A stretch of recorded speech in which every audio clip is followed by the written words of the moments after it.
Thank you very much, Mr. President. Ladies and gentlemen, good evening. Assalamu alaikum. Lovely to see you all here tonight. We are having a very entertaining night, are we not, with some very interesting things being said from the other side of the house tonight.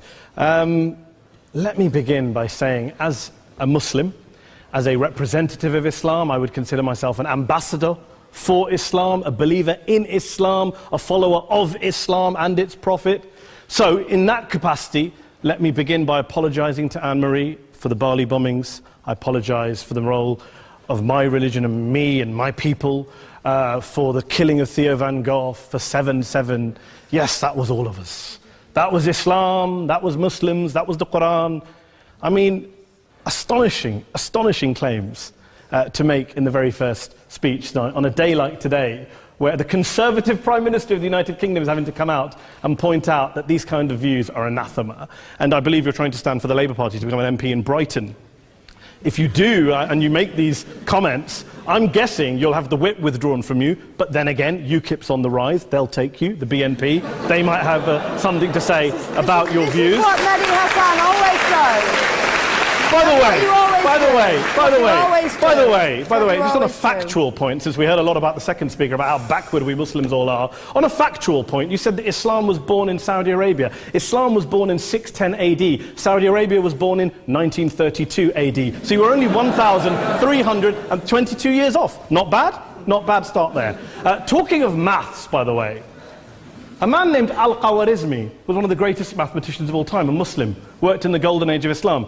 He's the guy who came up with not just algebra, but algorithms. Without algorithms, you wouldn't have laptops. Without laptops, Daniel Johnson tonight wouldn't have been able to print out his speech in which he came to berate us Muslims for holding back the advance and intellectual achievements of the West, which all happened without any contribution from anyone else other than the Judeo-Christian people of Europe. In fact, Daniel David Levering, the author of the Pulitzer Prize-winning historian and author of The Golden Crucible, points out that there would be no Renaissance, there would be no Reformation in Europe without the role played by Ibn Sina and Ibn Rushd and some of the great Muslim theologians, philosophers, scientists in bringing Greek texts to Europe. As for this being our university, I will leave that to the imagination as to who is our and who is there. I studied here too. An astonishing set of speeches so far making this case tonight.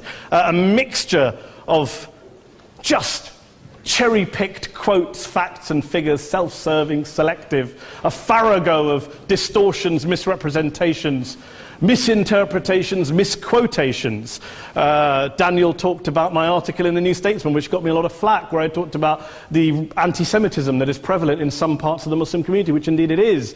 Of course, I didn't say in that piece that it was caused by the religion of Islam. In fact, modern anti-Semitism in the Middle East was imported from, finish the sentence, Judeo-Christian Europe, where I believe some certainly bad things happened to the Jewish people. In fact, Tom Friedman, Jewish-American columnist in the New York Times, told me in this very chamber last week that he believed, had Muslims been running Europe in the 1940s, 6 million extra Jews would still be alive today. So I'm not going to take lessons in anti-Semitism from someone who's here to defend the Judeo-Christian values of a continent that murdered 6 million Jews.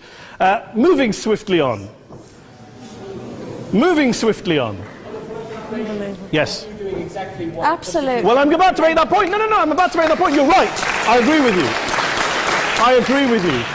you 110%. That is my point. I don't think Europe is evil or bad. I'm a very proud European. I don't want to judge Europe on that basis, but if we're going to play this gutter game where we pull out the Bali bombing and we pull out examples of anti-Semitism in the Islamic community, then of course I'm going to come back and say, well, hold on. I mean, look, let's be very clear. Daniel here was a last-minute replacement for Douglas Murray, who had to pull out. And Douglas and I have a well-documented differences, but to be fair to Douglas, as to be fair to Anne-Marie and to Peter, atheists.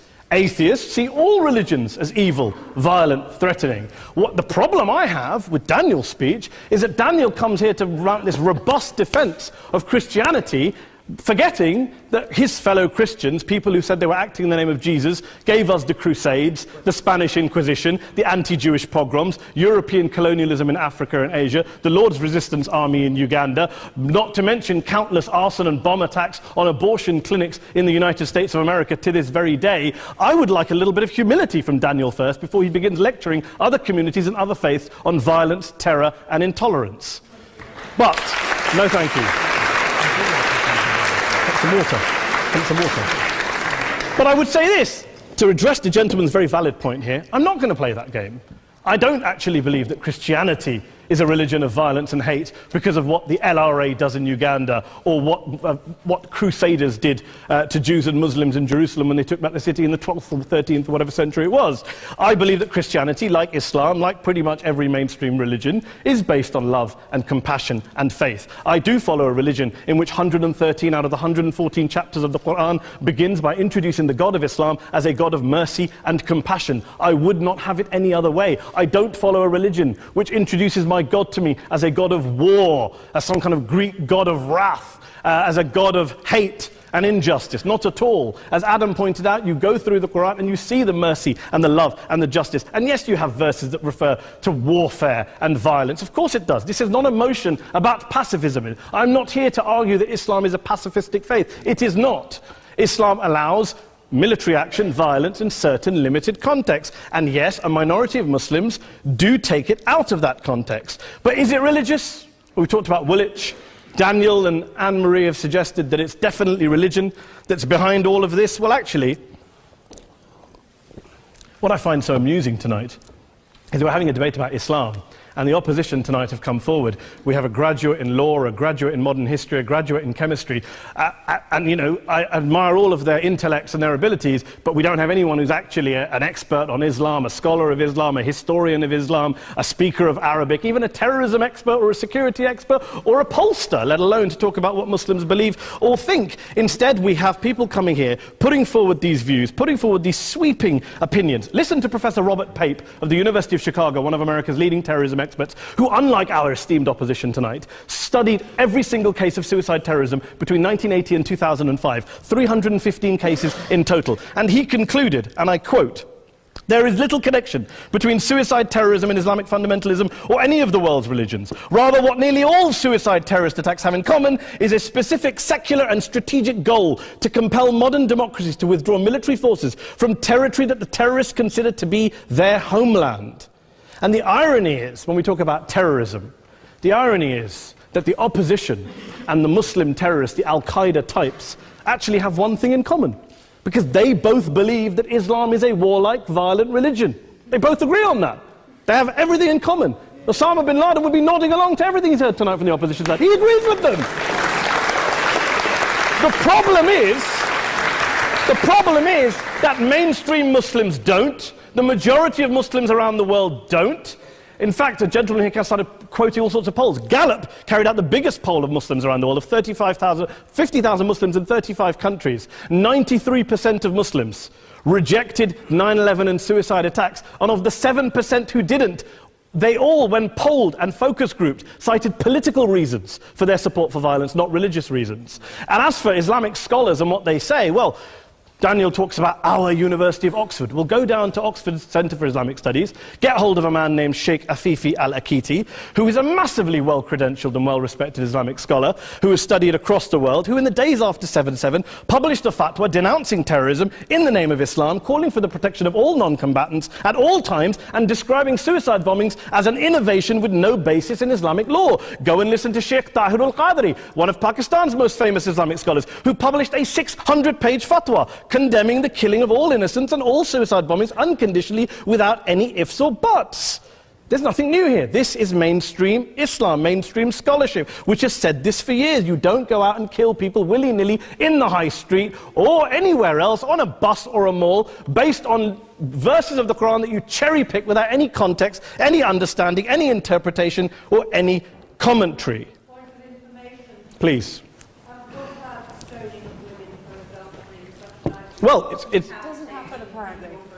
I didn't say it doesn't happen at all. I never said it didn't happen. I don't blame Islam. Yes, it's a very good point. And a lot of us are campaigning against that. And we're campaigning against it in the name of Islam. We're campaigning against it in the name of various interpretations of Islam. Anne-Marie comes and scares us with her talk of Sharia law. I would like to see the book of Sharia law. It doesn't exist. People argue over what Sharia law is.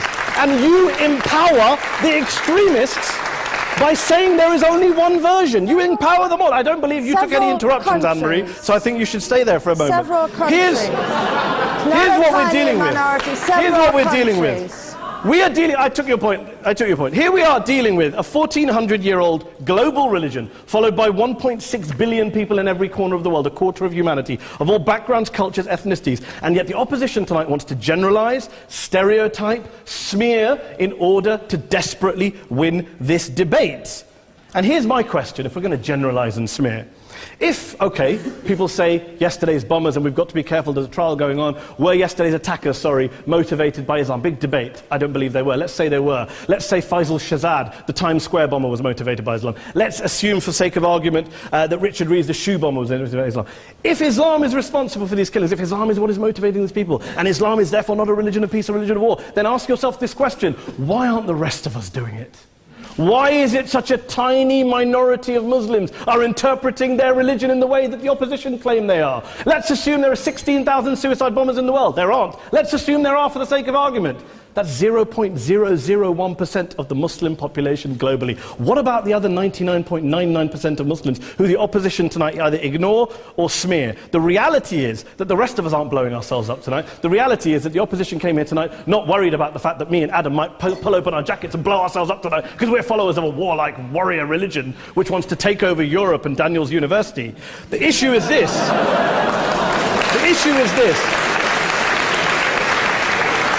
Unless the opposition can tell us tonight, and Peter Atkins is here, one of our great atheist intellectuals, can tell us tonight, can answer this question tonight: why don't the vast majority of Muslims around the world behave as violently and aggressively as a tiny minority of politically motivated extremists? Then they might as well give up and stop pretending they have anything relevant to say about Islam or Muslims as a whole. Ladies and gentlemen, let me just say this to you. Think about what the opposite of this motion is.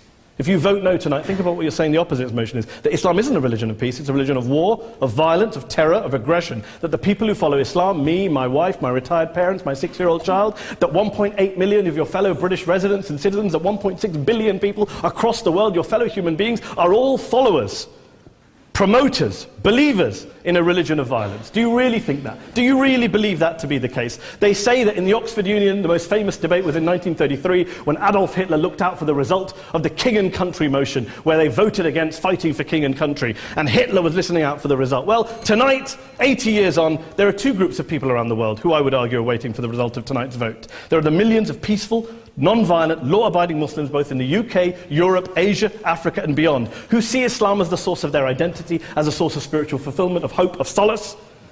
And there are the phobes, the haters, the bigots out there who want to push the clash of civilizations, who want to divide all of us into them and us and ours and their. Ladies and gentlemen, I urge you all not to fuel the arguments of the phobes and bigots. Don't legitimize their divisions. Don't legitimize their hate. Trust those Muslims who you know, who you've met, who you hear, who don't believe in violence, who do want you to hear the peaceful message of the Quran as they believe it to be taught to the majority of Muslims, the Islam of peace and compassion and mercy, the Islam of the Quran, not of Al-Qaeda. Ladies and gentlemen, I beg to propose this motion to the House. I urge you to vote yes tonight. Thank you very much for your time.